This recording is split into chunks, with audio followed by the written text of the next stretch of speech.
Қайырлы күн достар. Бүгін қиярдан осындай ащы салат дайындаймыз. Әсіресе макарон, вермишель қуырғанда тез дайындап жеуге өте ыңғайлы және дәмді. Алдымен осындай пакет дайындап аламыз. Барлық тураған затымызды бірден пакетке саламыз. Ең алдымен қиярымызды ортасынан бөліп және бөлінген бөлікті 6 бөлікке бөліп жеуге ыңғайлы етіп тураймыз. Пакетке салып аламыз. Және қызыл, жасыл, болгарский перец қоссаңыздар да болады, қоспауға да болады. Оны да турап пакеттің ішіне саламыз.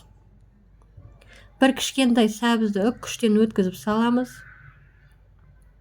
Және бір немесе 2 тісше сарымсақ үккіштен өткізіп саламыз.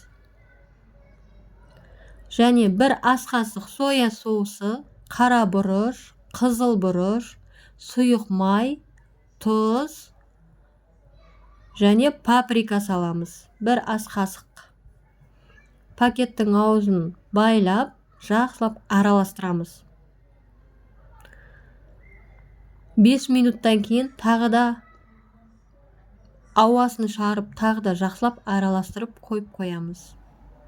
Осымен салатымыз дайын.